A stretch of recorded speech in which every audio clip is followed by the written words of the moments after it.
up, everybody? Welcome back to Applicable Dad, Parenting and Beyond, the show that focuses on navigating the life of parenting, mentoring, coaching, and the like.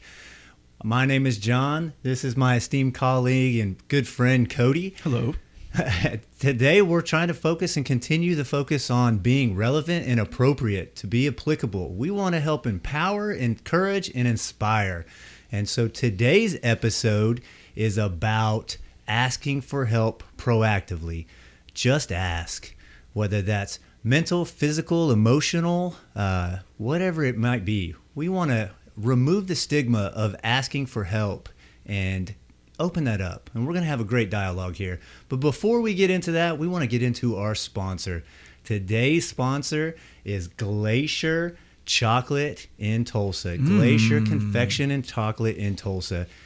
They have 3 locations here in Tulsa in Utica Square. They have a second and new location at the Shops at Seville, right off of Yale.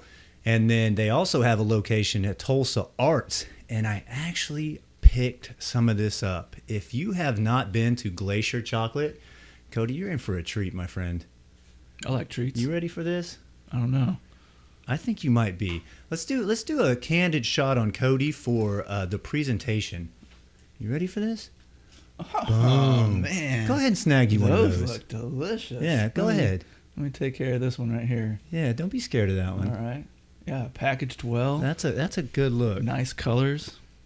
Should I eat it? Yeah, absolutely. All right. Try and stop you, right? Ah. Okay, I can hear you chewing in that mic. We're going to move on from there. Move back here a little bit. That's delicious. Yeah? What flavor did you get?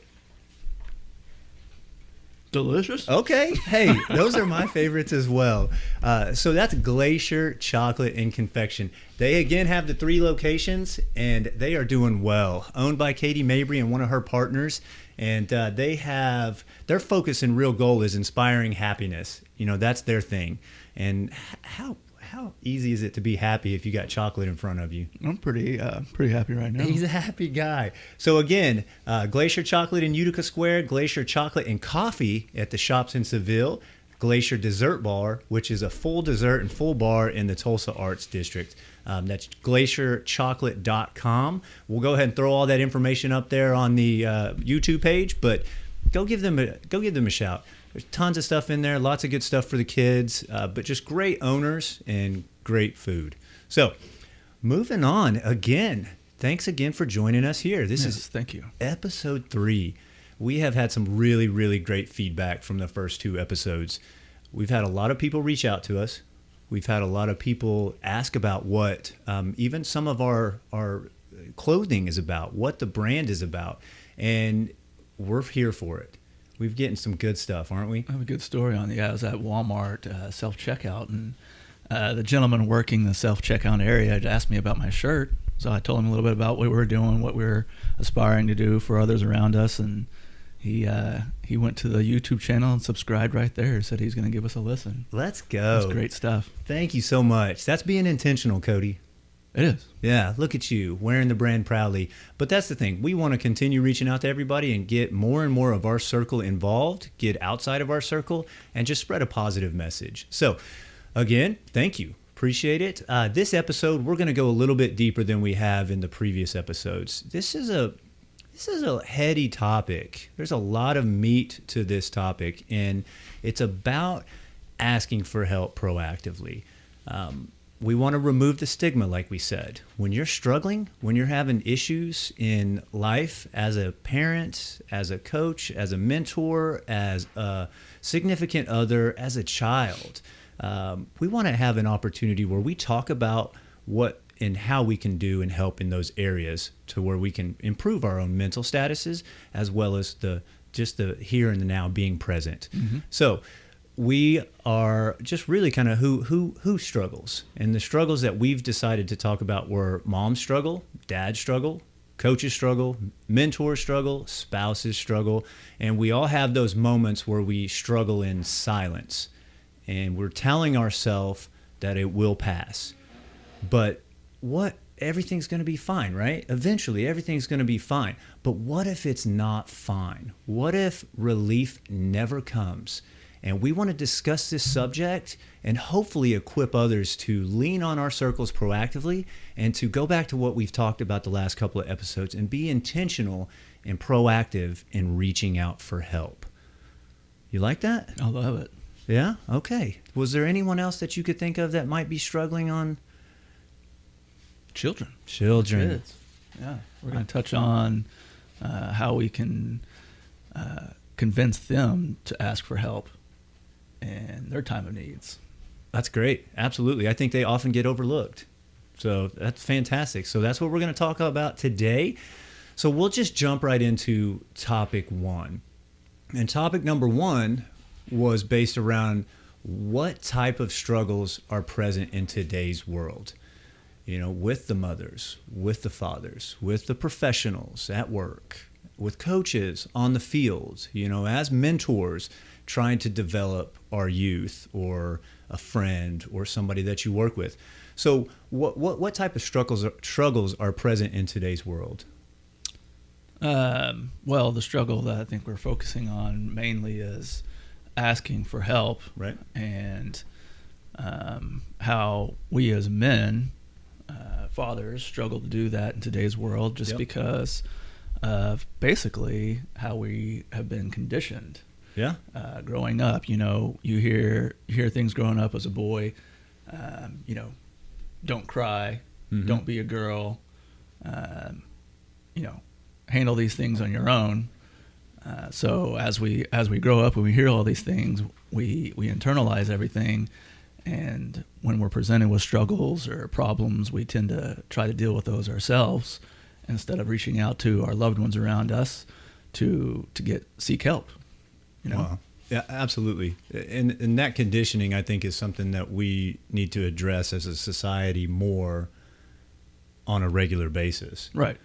Because we were 80s babies, and I remember my dad pushing me to not cry and to brush it off, rub some dirt on it. And it was almost to me as if it was just a little bit of a backhand, not physical backhand, but proverbial backhand of, you can't cry, you can't be emotional, you can't be vulnerable. I think there's a little bit of substance to that. Yeah. As men, to be strong, to be the leaders, to be the one that people look to when things get tough, and see them hold it together. You know, so there is substance to that, but we're going to try and find that line, the gray area in between where we probably need to be. Yeah. And that's obviously our niche, if you will, because we are dads, we are men, we are raising boys as well as girls. So there's different struggles that you run in with both genders, obviously. But so that's really our specialty area, if you will. And we're not specialists, but that's where we know the most, I would say. You're special. To me. Stop it, but go on. So also mothers struggle. And if we talked about just the beauty of childbirth and the respect that we both have for our significant others and our wives, and that process that goes with that, well, there's a lot of hormones that are circulating through their body and postpartum things like that. So there's a big area for struggles with women. I will never comprehend and understand. You know, I mean, we'll talk about it, talk to them with them about it, and try to understand. But physically and, you know, as oneself, we will never understand as men. No way. Talking about crying, I think I would be crying if I had to go through that process. I would be okay with it too. My wife was a rock star in all 3 of them, and I could not be more proud of how she handled that process. That's amazing. It is a beautiful thing. If you don't believe in God after watching that, man, let's have a conversation. That's for sure. So, father struggle. You know, fathers also deal with that from a significant other perspective. How do you walk your wife through postpartum issues or anxiety issues or stress issues that come with a new kid or current parenting? Yeah, it's a process. Yeah, you know, it takes understanding, lots of conversations, communication, and understanding. You know, and love. Love is the main ingredient. Yeah. If Okay. you love your person, you love your spouse, your children, then all these steps to be a better person, better dad, better listener, um, are key. Definitely. Definitely. So there's also other areas of struggle as professionals. If you are the primary breadwinner, husband or wife, because I've seen both sides of it, there are stresses and struggles in that realm. So how do you navigate that if professionally you are struggling, if you're fully devoted to your job but you still have responsibilities at home? There can be some struggles present in a situation like that pretty easily, or if you have financial struggles. That's probably a large portion of home struggles is financial status and goals and how you get to those goals, and Yeah, especially in today's society where work's hard to find. sure. Industries are up in the air as far as what direction they're going. Things Yeah. are hard to get, hard to come by, expensive. It's crazy. Yeah, absolutely. So I think even the last one that we want to touch on and we'll be jumping back and forth a little bit on this just as our experience continues to present itself. But the last one would be coaches and mentors. There's struggles with that. How as a coach, and I've coached and Cody's coached, we mentioned that in the first episode, but how do you connect with kids that are closed off to that? If they don't listen or respect, if there's a blockade with their parent, if they're helicopter parents and they don't allow you to handle that role primarily. Yeah, that's a difficult situation for a coach too, because if all that is a problem, then you also have to deal with pleasing people and making sure those kids are getting adequate time and what they're putting into. And then that stems to pleasing the parents as well. Right. We all know that doesn't go well sometimes. I've heard a lot of stories where coaches get confronted many times. Yeah. And a lot of these coaches are just, dads or people volunteering their time. And, the stress of that, people coming down on them, which I understand there's places for it. And there may be some favoritism in some areas, but Sure. again, that's a difficult thing to do, to coach a team of people you don't know and try to please everybody. Right. Because even going back to what we talked about in one of the earlier episodes, it's you have to coach on their level. You have to bond with them on their level. And if they're closed off to that, how do you coach them into the mechanics of a sport that you're leading them on? Or if their parents are continuously chirping in the background and the kids only listening to them, I mean, that's a difficult task. And we're not being paid to coach, right? We're doing it out of love and support and the heart for it and the passion for developing these kids. And so it makes it difficult. So we definitely wanted to touch on that too. So let's jump into the second question on topic number one. And that is, why do you think in all of those categories, people are afraid to ask for help? A lot of it, I have, as far as men go anyways, is, fear of being a burden, or men don't want to be judged. Asking for help is a sign of, helplessness, unable to help yourself, which equates to maybe feeling weak. Yeah. And like I said before, the conditioning we were brought up in is to be the strong, look up to leader type role. Yeah. And asking for help may, counteract that in some minds. Yeah, I can definitely see that. So society's norm in bringing up is a blockade for us to be open to ask for help. Mm-hmm. Yeah. Okay. I definitely agree with that. I think some of the others, just from my perspective and experience and even research, is people want to feel independent. And if they feel like they have to ask for help, that goes against their own independence. And they feel that morphs into, I don't want to be a burden to you. So I'll just figure it out. I'm okay. Everything will be okay. Just with time, things will pass, right? Yeah, I do that. You do it, John? I definitely do that. Yeah. So when something's presented to me, I'm gonna relish in it myself for a little bit. Yeah. Which over time, and since I've been married, I've been open to confiding in my wife and getting her opinion, and she is amazing in that aspect of being inviting and really comforting on that level to have me be more vulnerable and things like that. Okay. So what else with that point? Well, this is going off the inspiringmenproject.com. I just pulled a little information off their website. It says studies show asking for help makes you happier, more successful, and have better relationships. And as men, and I didn't even realize this, but there was a study done in the UK where they said women get skin cancer more often than men, but men die from it on a higher rate. Why do you think that is? Because they don't report it. Men don't seek out help. Wow. They wait and they try to deal with it themselves. Okay. They try to make it like this will pass, or I can deal with it.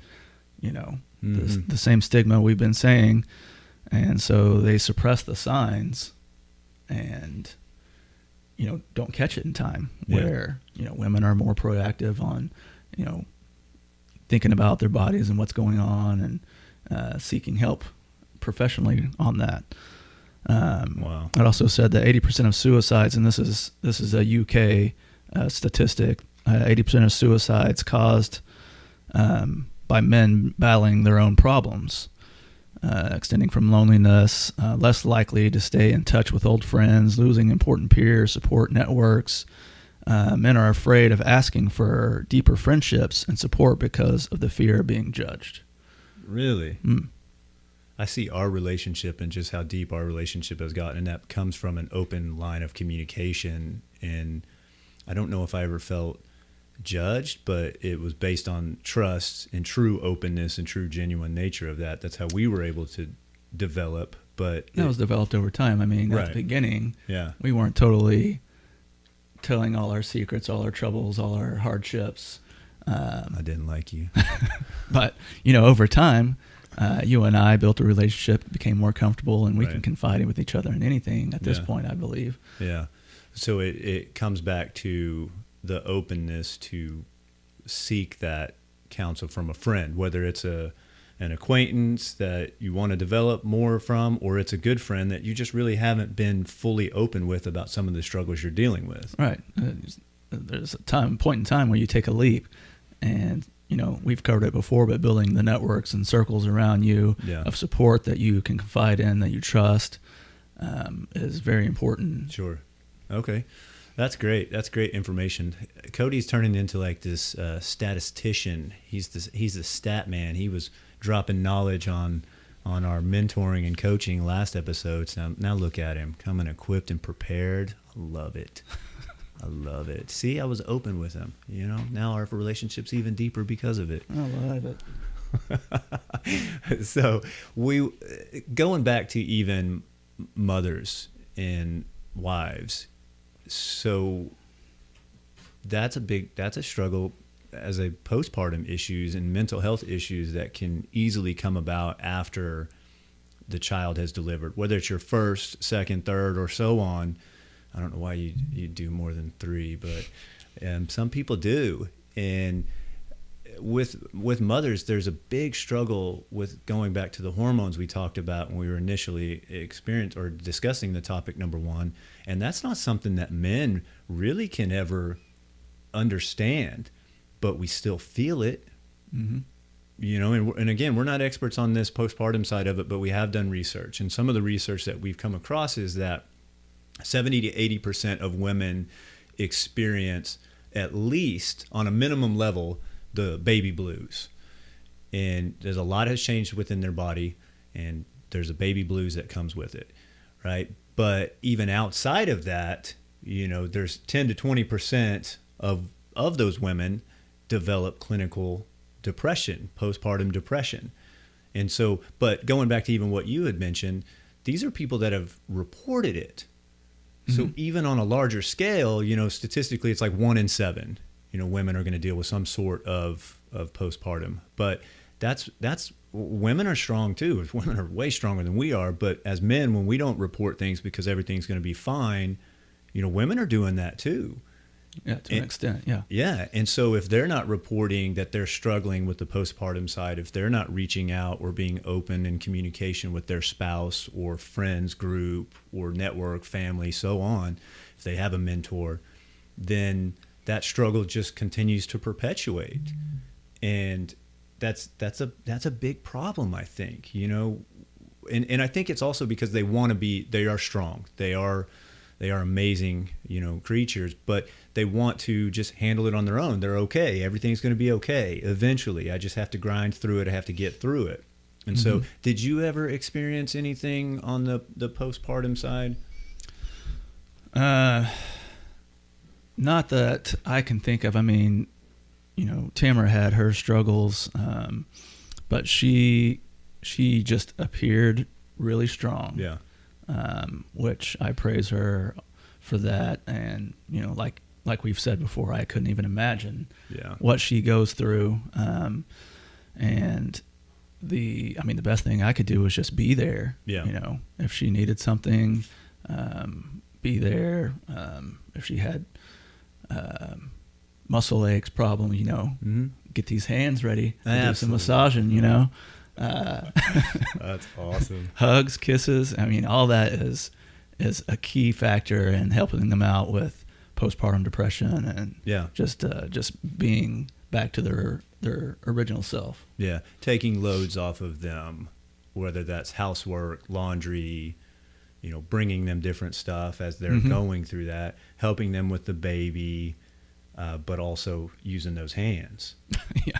Yeah? Is that what I'm taking from this? Yeah. Okay. And throw these hands on you. Throw these hands.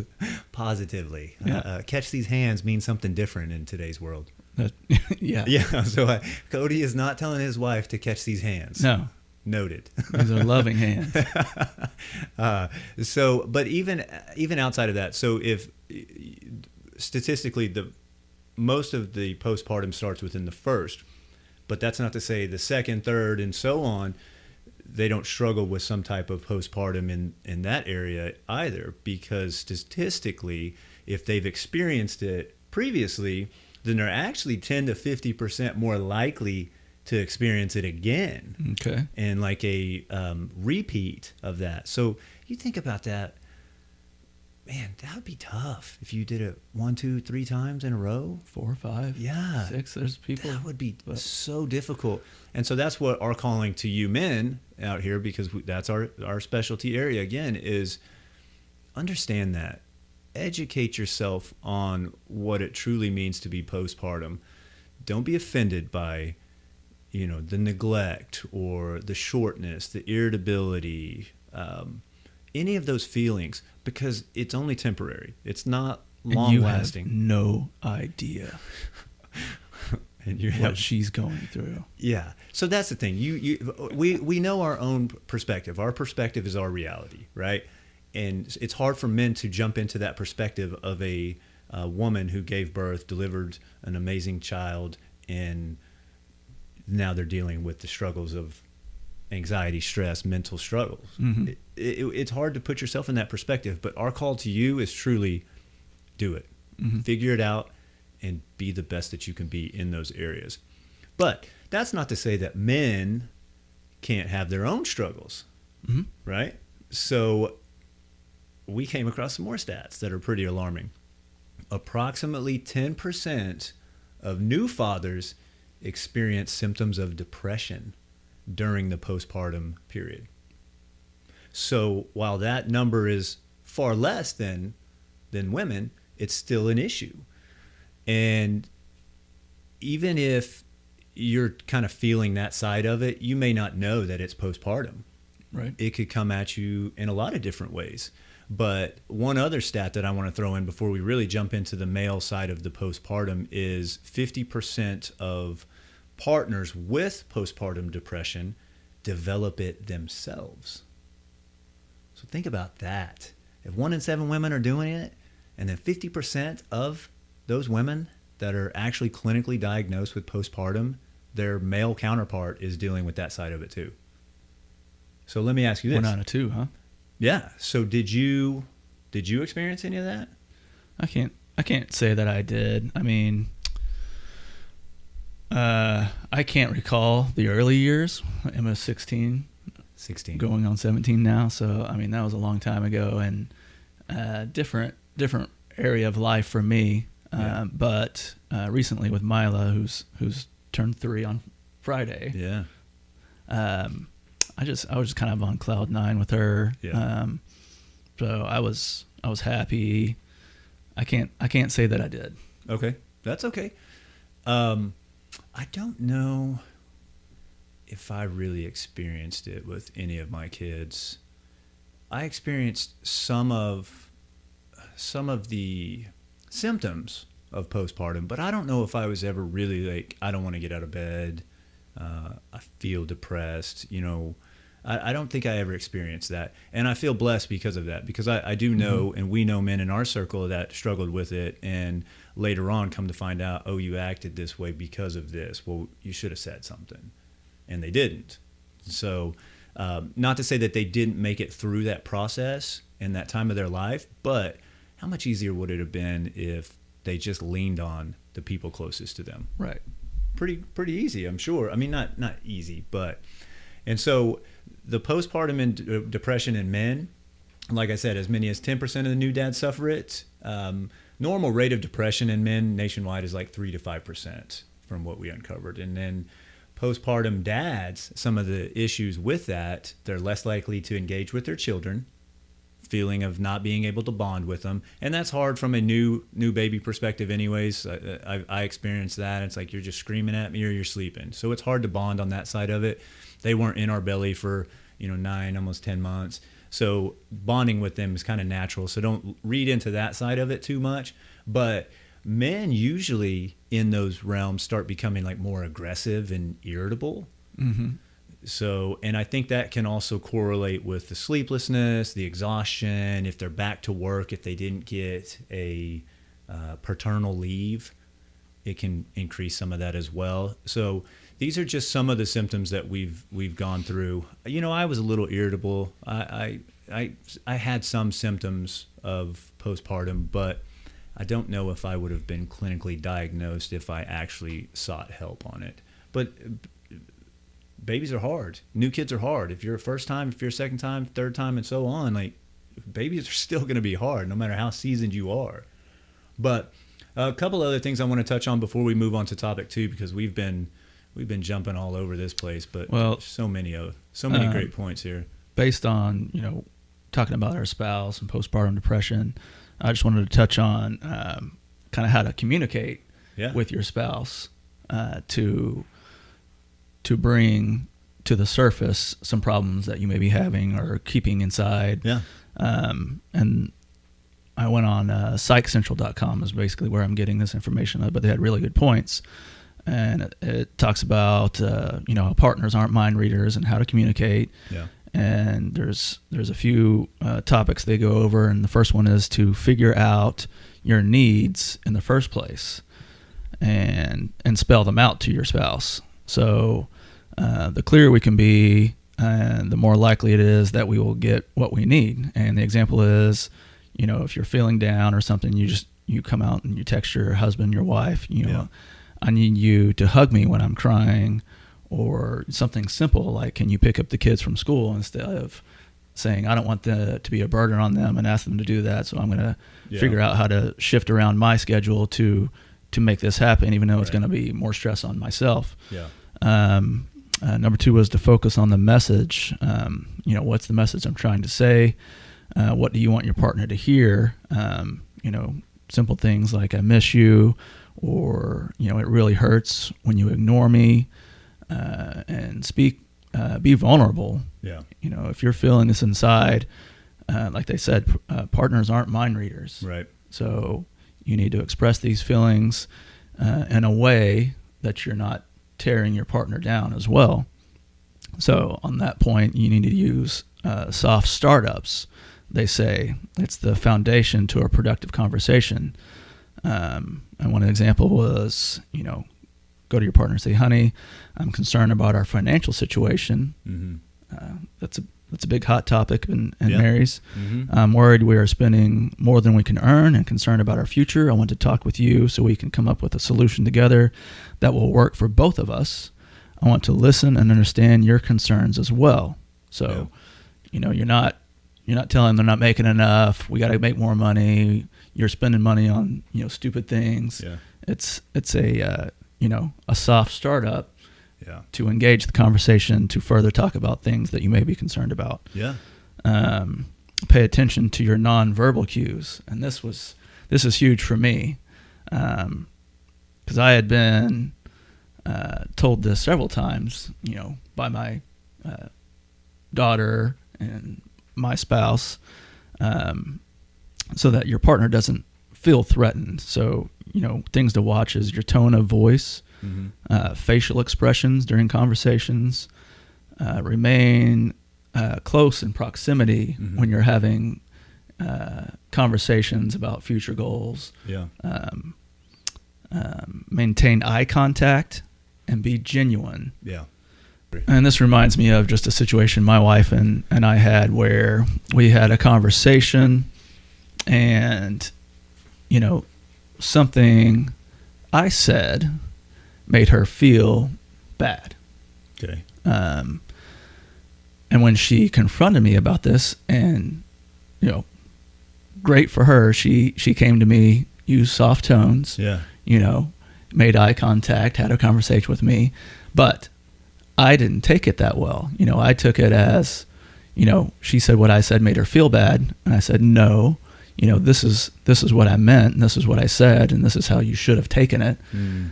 And so that led to, a little back and forth banter, argument type, situation. And as we further talked about it, I realized that even though I didn't mean it that way, it still made her feel that way. Right. And I shouldn't take away from the feelings that she felt because of that. Right. So to understand and realize that sometimes our tones, our nonverbal cues, reflect a different message than what we may be saying. Mm-hmm. We need to understand that, what they feel because of that isn't irrelevant. Right. And basically what we got out of the conversation was to realize how we speak to each other, and that, my meanings and her feelings can coincide, but we have to be open and talk about it if we feel a certain way. Mm-hmm. And that's the open communication. Definitely. So phrasing, what I take from that is the way you phrase an issue or a concern that could eventually become problematic is very important. Yeah. And at the same time, we need to be cognizant of how it may be interpreted, how we're obviously trying to extend that message, but also how it may be interpreted, and be open to if it is misinterpreted. Because if mm-hmm. it's misinterpreted, especially with somebody that you care about, why would you not be open to understanding their side of it? Right. That's a good story, and it's a great example, and I appreciate you sharing that.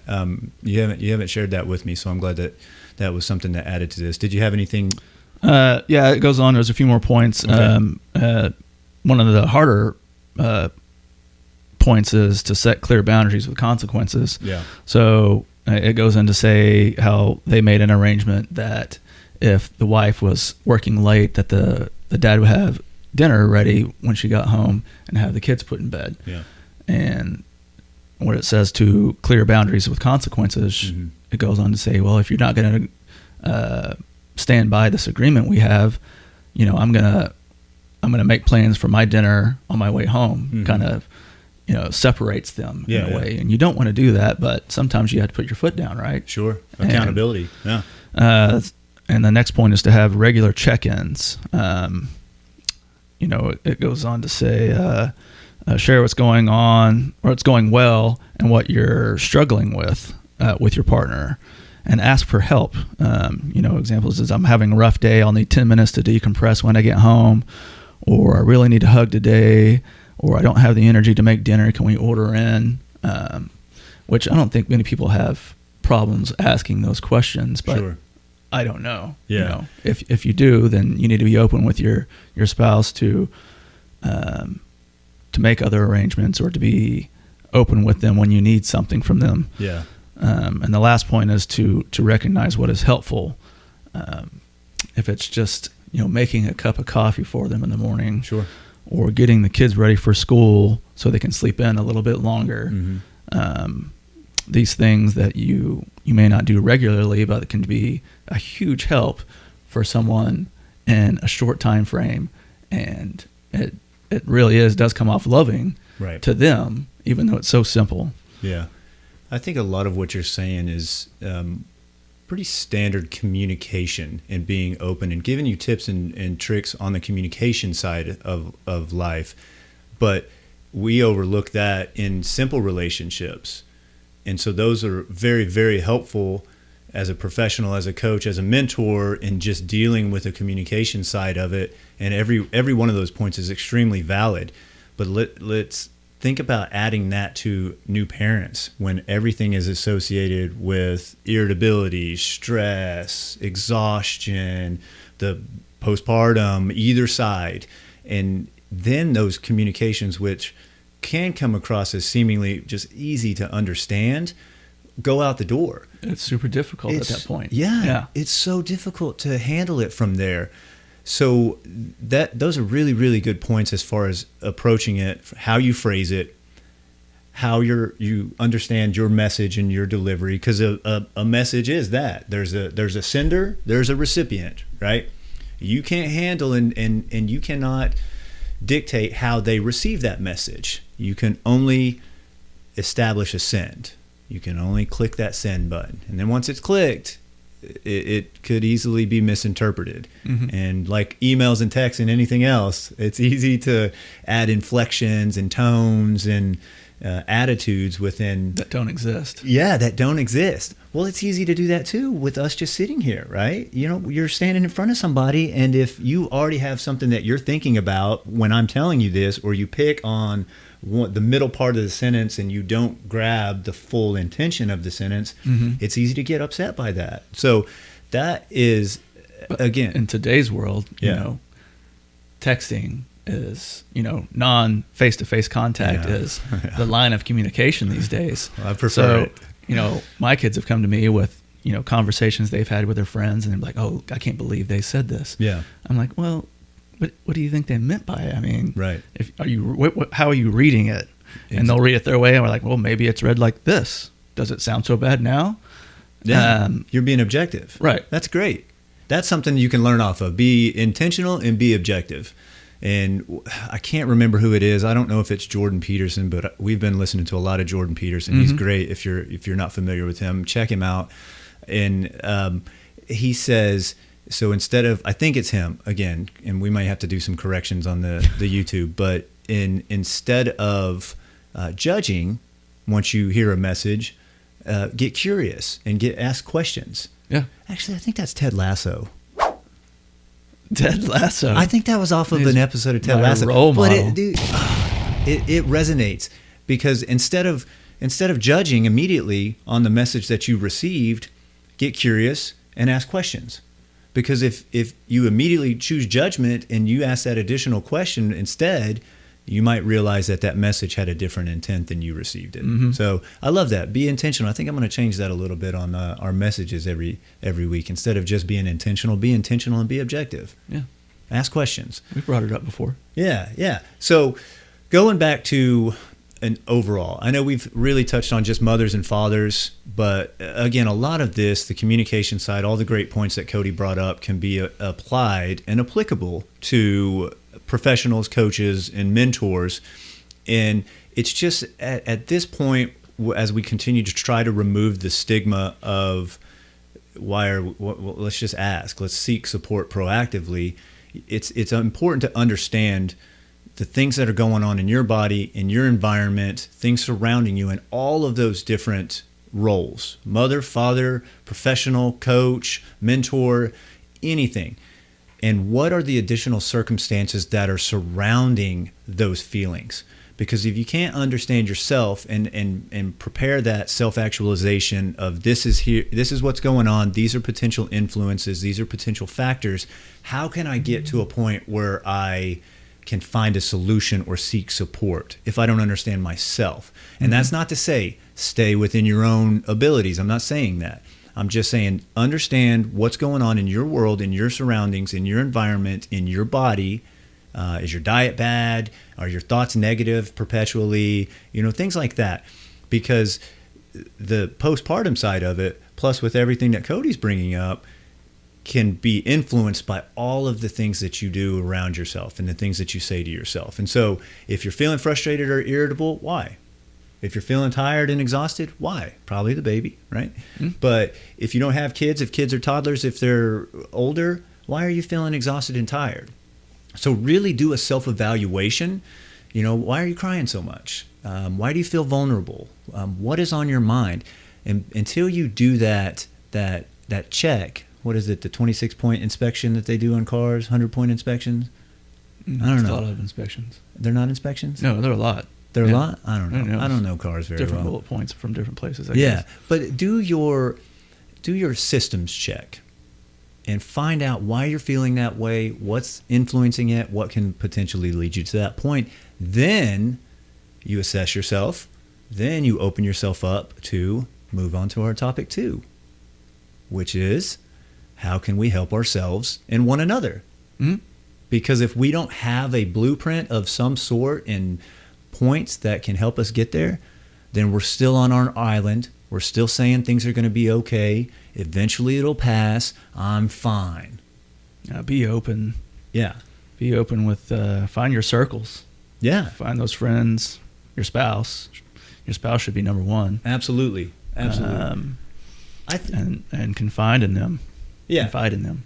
I think you and I, we have a pretty great home life and relationship status with our wives, but that's not always the case. So we want to be blessed in that, and we want to understand and address that and say, thank you, Lord, for this type of blessing. But some people might not have that. And especially if there is the postpartum side of it playing a factor into it, if there are financial issues, because a lot of those stats that we even provided in topic 1 are significantly impacted based on poverty, social status, and background. There's a lot of additional variables to that. And so we're well off, we're fine, we're good, we're blessed, but we also have a good relationship, open dialogue with our wives. That doesn't mean that we don't get into it, but it's how you present it. It's understanding their perspective. It's how you receive it. And how you receive it. And for men too, I'd be remiss if I didn't touch on this. We want to fix everything, right? Right. And we can't. we cannot. So definitely don't expect to fix everything, because things will go wrong and you will not be able to fix it. Just accept that fact, man. Yeah. But just ask for help. Just ask for help. So that's really what we want to do is, okay, the environment that we want to promote here at Applicable Dad is an environment where we're open, we're discussing it, we're having the hard conversations, but we're promoting a community of additional people that are available. We've got our website up, applicabledad.com. You want to go listen, you want to send us a message, it'll go directly to us. Do you need somebody to provide some guidance on a situation, provide advice on a situation? How would we handle something? Get perspective from us, prayers. We'll do all of that for you. But anybody that's a part of Applicable Dad, we kind of have that expectation throughout that community. Yeah. Right? So going to topic 2 again, how can we help ourselves and one another? So you touched on a lot of ways to present that. Do you have anything else on how to help a wife, a struggling father, a struggling professional, mentor, coach, anything like that? I mean, really, just the communication barrier is key. Is to be more open with those that you find close to you, so that you can have some back and forth conversations on where to go with those certain situations. I mean, that's it in a nutshell for me. Okay. I think for me, and outside of the standard, on postpartum and anything like that, like there's some standard stuff that you go through, right? Whether that's medication. Society needs to remove the stigma behind medication. Antidepressants, anti-anxieties, very, very normal in a lot of ways. And if you're taking those and you feel like you're abnormal because you're not. You're not. Most people around you are most likely taking some form of them, some dose of them that are helping them to regulate something going on in their body medically. So want to remove that stigma for real. Outside of that, we want to remove the stigma behind therapy. There is nothing wrong with therapy or counseling, whether that's marriage counseling, whether that's individual life counseling, depression counseling, parenting counseling, anything along those lines. Let's throw that stigma out the window because there's nothing wrong with it. And a lot of people are better off because they go to counseling. So have you ever done any type of counseling? I have. Okay. Yeah. What type? I mean, it's relationship counseling Okay. at certain points, but it's just a line of communication. It's a forum to be open. Yeah. And be vulnerable and get out the things that you would normally hold in internally. For some reason, therapy is a way to get people to open up. Yeah. And you can do that in your normal home life. If you do have an open line of communication with your kids, your wife, therapy isn't really necessary. At certain points, but if there's ever a point in time where you do feel closed up, you're not being open, then yeah, you need to have someone to mediate that in a way. Sure. Okay. So that was marriage counseling, right? So I have had marriage counseling, and I have had, was it marriage counseling or just? It was a relationship counseling, not with my wife number here. 2. Okay. That's okay. It was a long time ago. Okay. So I've had individual counseling, and I took a lot of great pieces of life advice from that. And I tell people that on a regular basis. I tell kids that I mentor that I've had counseling, and there's nothing wrong with it.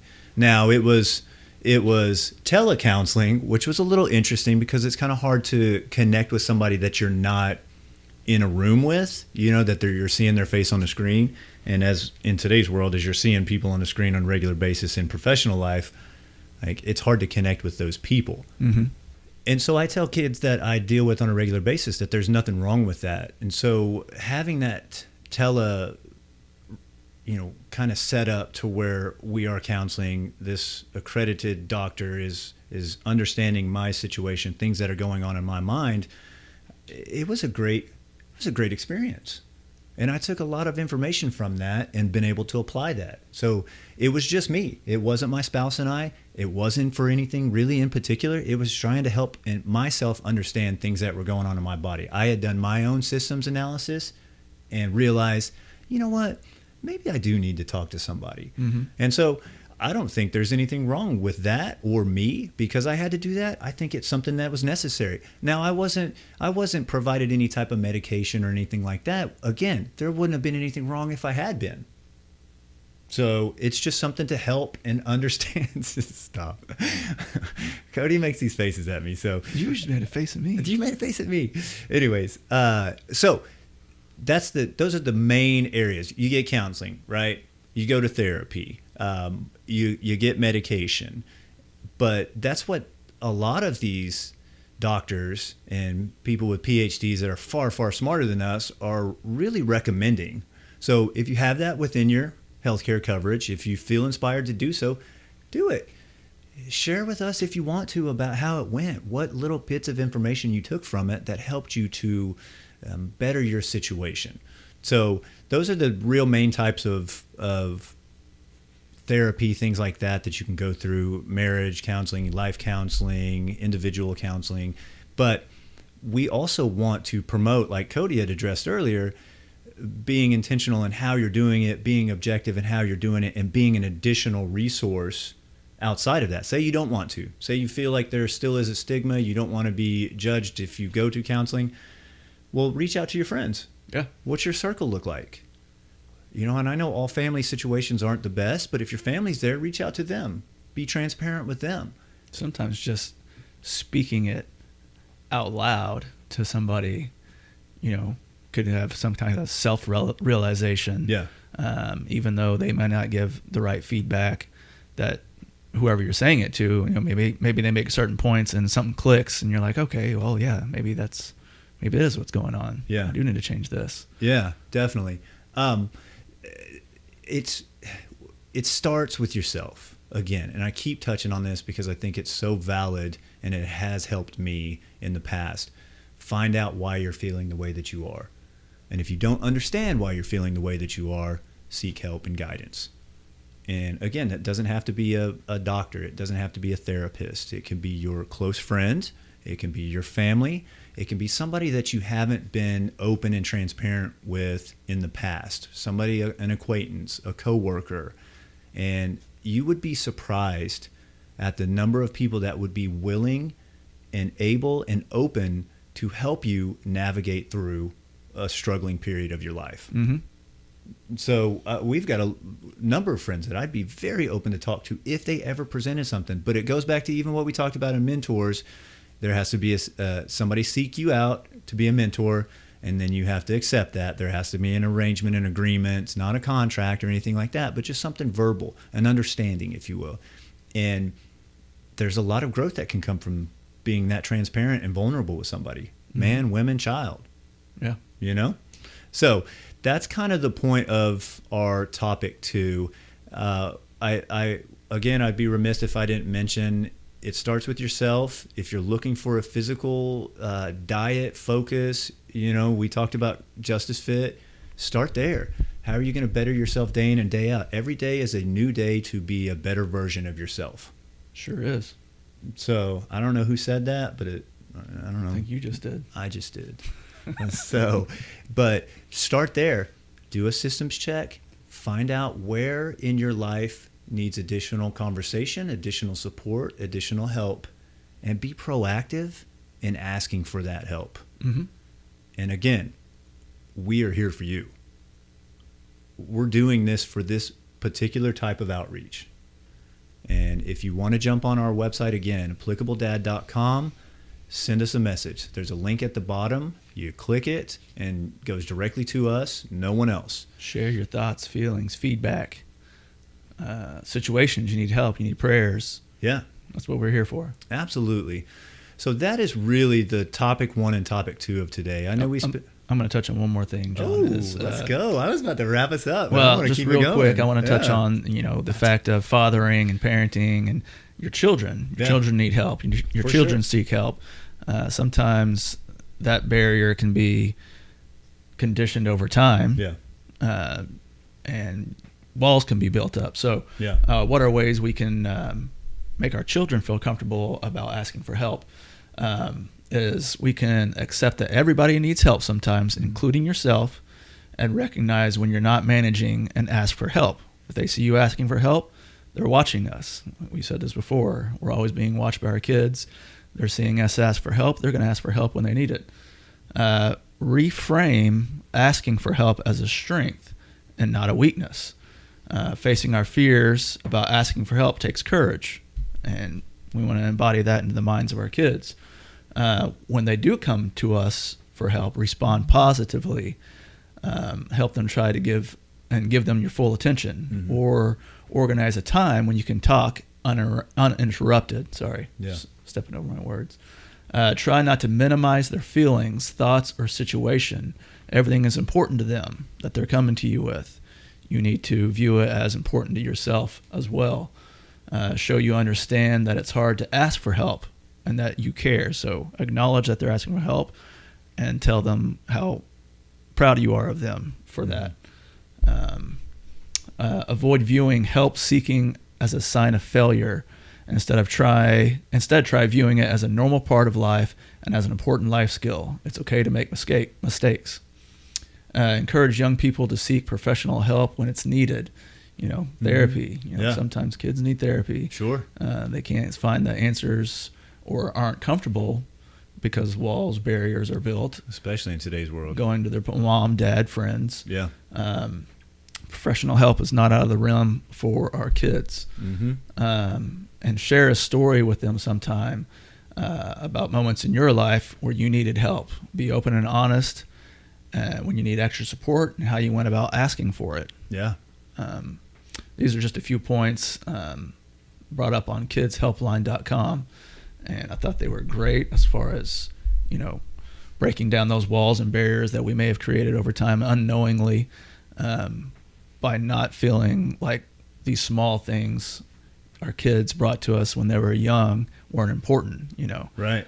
If they came up and said, I don't know, she got her sucker stuck in her hair, which that's important. We would take care of that. Hopefully you would right away. But or if they dropped it on the ground, be like, oh no, just don't worry about it. I don't know. Yeah. We just need to look at the situations that are important to them. Doesn't seem important to us, and make sure we address them appropriately. Offer validation. Yeah. Is what I take from that. Yeah, absolutely. Because it is important to them.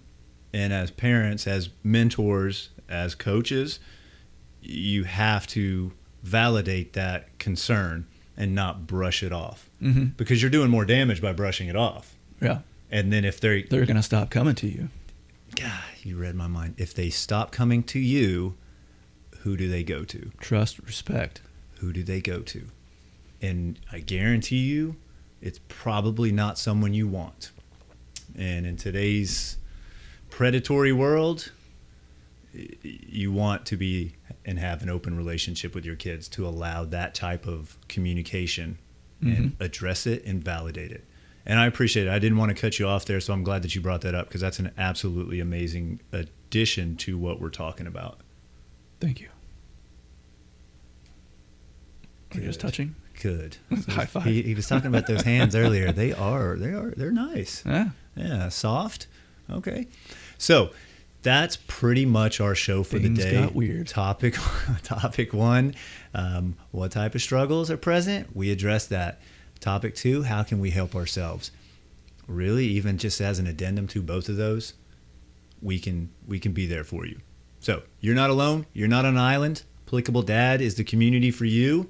Tell whoever you want about it, but we're growing based on the interaction, and we're growing based on the message that we're trying to perpetuate. But help us. So sponsor follow-up, Glacier Chocolate. Yum, yum. Give me some. I'll have another one. Well, you can have another one? Yeah. All right. Look at the decoration of some of this stuff. I don't know if the camera can get that, but just so ornate. Like the detail that they put into their chocolates are amazing. Give me that. But even outside of that, they're inspiring happiness through chocolate. And again, Cody, Yeah. zoom in on that face right there. Now zoom back out. Now zoom back in. That's beautiful. That's beautiful. You could tell he really enjoyed that. So they are again located, Glacier Chocolates, Utica Square, shops at Seville, off of Yale. It's 111th and Yale, I believe. Tulsa Arts in the Tulsa Arts District. And so each of them have different types of support, different types of products. Go and check them out. GlacierChocolate.com. Katie Mabry, again, is the main proprietor of that. Reach out to her. Go to their website. Check them out. Leave them a review. Give them some love, because trust me, this stuff is worth it. So, or if you're a professional and you're looking to drop off some really cool custom chocolates, what a better way to try to win some new business with the people that you're dealing with than to drop off something like this. Definitely leaves a lasting impression on them. GlacierChocolate.com. I'll put the website and I'll put the phone number at the bottom of this, but go check them out. And really and truly, thank you so much for the sponsorship. It's really amazing. Thank you. So we did have a winner last week. We got the shirt and everything set up for him. This week, we actually have another winner for a free shirt. But let's go ahead and highlight our new swag. These microphones are in the so way. Comfy. You see it? You see it? You don't see it? No? Look at that guy. Oh, man. That's beautiful. I'll Vanna White you here. But Applicable Dad has new shirts, so we're giving out some new ones. We still have some old ones, but I think moving forward, we're just going to give out some new ones. So the new winner, after liking and sharing our episode 2, was Evan Glick. Go ahead, man. Round of applause. Evan is about to get married. I did some research on the gentleman. About to get married, and he is a stepdad. So, awesome. Yeah, great role model. positive thinking guy, perfect I can example relate. of a mentor, perfect example of what Applicable Dad is about and the type of people we're hoping to draw in. So thank you, Evan, for sharing. Thank you, and Evan. liking, and we'll get you that shirt. And so I'll send you a direct message on that one. But again, we'll kind of I don't want to say beat a dead horse. I don't like that one. But we'll continue perpetuating the message of make sure you guys like and share. Make sure you guys tell your friends about us. And let's continue to grow. We've had substantial growth on Facebook. Cody likes something. But we've had substantial growth. Beat a dead horse. I don't know. That's why I stopped myself. But we've had substantial growth on our Facebook page. We've had some pretty great traction on Spotify, which we're now streaming on not Buzzsprout, but Pocket Cast. And then pretty soon we're going to get up and running on Apple Podcasts, iTunes Podcasts. So we're on Instagram as well. We are on Instagram. Go over to Instagram. We have, I think we're close to 1,000 now on Facebook. So if we could get those to transfer over to Instagram, it takes a couple clicks. Just find us. We're linked and everything. So it shouldn't be that hard if you're liking and following our page on Facebook. Outside of that, applicabledad.com. Give us a shout. Send us a message. Give us ideas for new topics. All right. And then another point, we've kind of been trying to encourage traction and draw traction from TikTok. Applicable Dad 918 is mine, and then yours is Cody 1007. I have no idea. I think it's Cody's 1007. But we've had some great parenting based TikToks. Now TikTok's fun, TikTok's silly, but we've linked our YouTube. Go check it out. But you can see everything that we're doing through all of our link sites. And if you just want to go to applicabledad.com, you'll find every bit of them. But we depend on you, we rely on you, and we hope that we're providing a solid message, so we want to hear from you. Yes. Sound good? You got any parting words of advice? What? No. Jon? I told you I was going to do it again. Well, I'm not prepared. Say something profound. Profound? Yeah, I want anything. Don't pull that up. All right. I like messing with Cody. He's fun. He handles it so well. But thank you again. On the next episode, it's kind of up in the air, but I think we're going to lean on our role during pregnancy. And we talked about that a little bit with Cody's points in using his hands and how he was being present, providing additional support to his spouse and the mother of his future child. So we want to really talk about what is our role even before the child gets here. And I think that's important. And a lot of times guys don't talk about it. We're just there. We're golfing all the time. She's sleeping all the time. We're doing our own thing. This is great. But what can we do to be more present and to be more applicable in that situation? Sounds great. All right. Thank you guys so much for joining us. We really appreciate it. And we'll see you in 2 weeks. All right. Bye-bye. I need to sign off. You do need to sign off. That'd be good.